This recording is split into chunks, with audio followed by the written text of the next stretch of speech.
When you have the big news networks covering celebrity issues as if it's the most important thing, it becomes the most important thing. And this is not by accident. This is to keep us out of the way. Because if you're worried about the latest celebrity death or the latest celebrity couple or the celebrity breakup or your sports team having a shot at the Super Bowl or the World Series, there's so much information about those issues that can be discussed that will mesmerize people, and they won't know or care about the real issues that are out there. Well, I think this is just one more piece of evidence of the degree to which the media, supposedly the watchdogs, has become the gatekeeper of the system. Mainstream media are, first of all, nearly all of them corporations, nearly all of them now publicly held, part of the whole Wall Street financial system that they're supposed to report about objectively, but they can't. They, right now, in October of 2009, they are celebrating the recovery of the biggest banks in New York and saying that the recession is over. Of course, there are a few problems, like foreclosures are going on, unemployment is rising. All of this is affecting the American people, but it's not affecting the financial elite who also control the media. Bernays successfully identified the invisible empire which controlled the minds of men. So as the populace is mesmerized and hypnotized by powerful behind-the-scenes forces, as they are distracted by the latest celebrity scandal, the newest cell phone, and their favorite sports team, this network disguises itself, remaining in the shadows. Despite the elite utilizing Bernays' methods, in conjunction with the military-industrial complex they had erected, a modern arm of this organization was exposed in what came to be known as the Iran-Contra scandal. Essentially, black operations were not only caught dealing arms illegally and supporting South American dictators, but also smuggling drugs into the United States. Iran-Contra was really the merging of two different programs. The first one was support for the Contras, who were, let's face it, a force of terrorists in Nicaragua trying to overthrow the Sandinista government. They were being secretly supported by the CIA, and at the bottom of the whole thing was drugs. Iran-Contra was openly exposed by massive network coverage. How was it that in 3 years, a network Washington set up to run arms to the Contras wound up running cocaine into this country for the most vicious drug cartel in the world? At the same time, we were supposed to be fighting a war against drugs. But by the same token, I also smuggled my share of weapons in exchange for those illegal substances, with the full knowledge and assistance of both the DEA and CIA. Betzner says that in 1983 he flew weapons from Florida to El Salvador and drugs from Colombia to the Bahamas on the way back. In 1984, he says, he flew twice from Florida to Costa Rica and back. We could bring back our own cargo, and they would arrange it, or we could bring back their cargo without ever having to worry about interception, arrest, anything like this, that everything was taken care of. What kind of cargo were you talking about? Drugs. Tolliver says he had 2 meetings with this man, CIA veteran Rafael Quintero. Then in March of 1986, he says he flew 14 tons of weapons down to Honduras, to this Contra resupply base set up by the CIA. We take off from Tegucigalpa, Honduras, and we leave. To? South Florida. Where in South Florida? We landed at Homestead. Homestead? Air Force Base.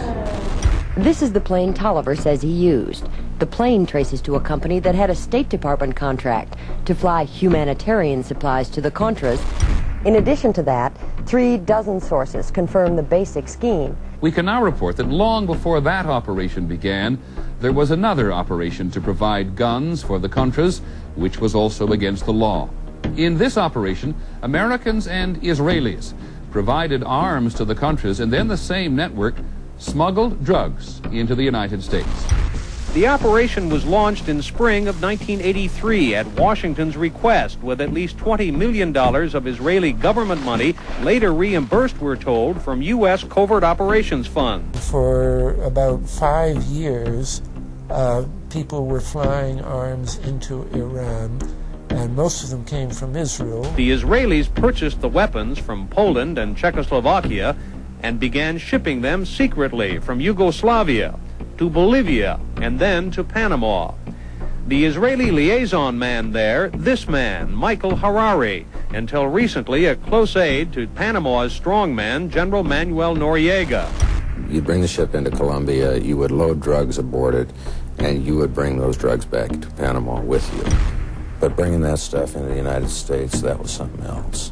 I've never been so thoroughly disgusted with myself in my life. This network would also be involved in the October surprise.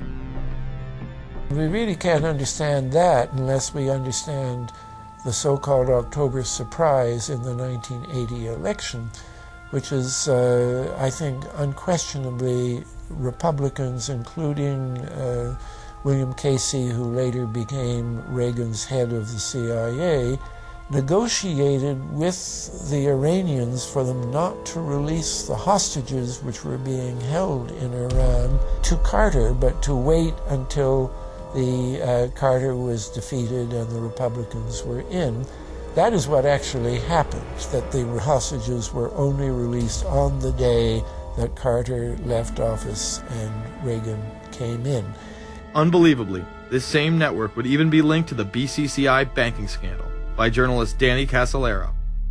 Casolaro was probing a conspiracy he called the Octopus, which involved the Iranian hostage crisis, the Iran-Contra affair, with, believe it or not, all funds channeled through BCCI, the international bank charged with everything from money laundering to fraud.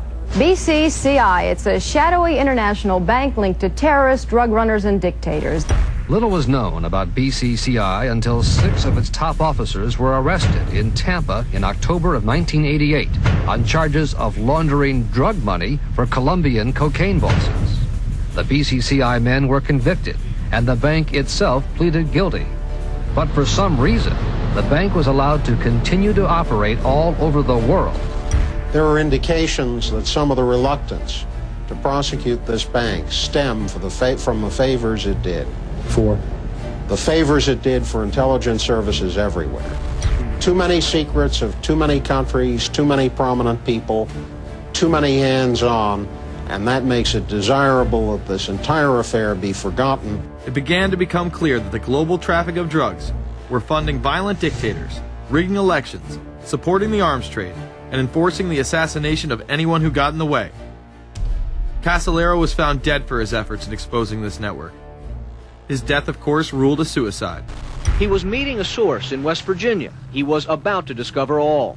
Instead, his body was discovered in a hotel room with 12 slashes in his wrist, but when the local authorities ruled it suicide, the family said, no way. The housekeeper had taken calls threatening his life. And I pick it up telephone, I say hello, and he say to me, you son of a bitch, you's dead.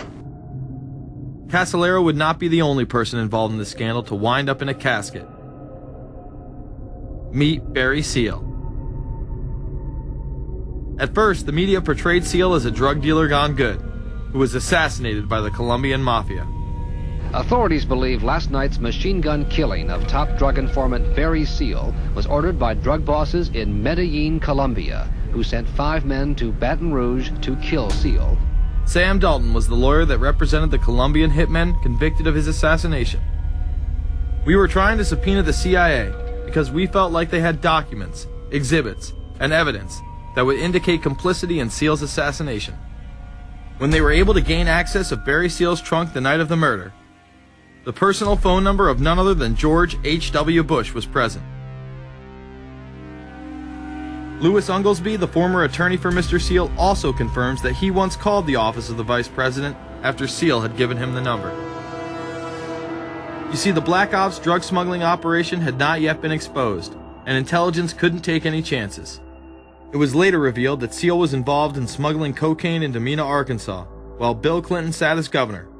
1983, Ronald Reagan was president, Bill Clinton was governor. And little Mena, Arkansas, changed from a quiet town to a center for drug smuggling and reported Contra support activity. In the middle of it all, this man, admitted dope smuggler Barry Seal. Arkansas State Trooper Russell Welch investigated Seal's organization. Each trip would have 250 to 350 pounds of cocaine. According to the London Telegraph, Arkansas State Trooper Larry Patterson testified under oath that he and his officers discussed repeatedly in Clinton's presence. The large quantities of drugs being flown into Mina Airport, large quantities of money, large quantities of guns. Hot Springs police officers would also record Roger Clinton, Bill's brother, during a cocaine transaction stating, "Gotta get some for my brother. He's got a nose like a vacuum cleaner." There was also a large amount of money laundering going on in Mina. Former IRS agent William Duncan traced some of Seal's drug profits laundered through Mina banks. We had direct testimony from people who were involved in the money laundering operation. We had testimony from people at banks who observed the transactions. What happened when you tried to make this case before a grand jury?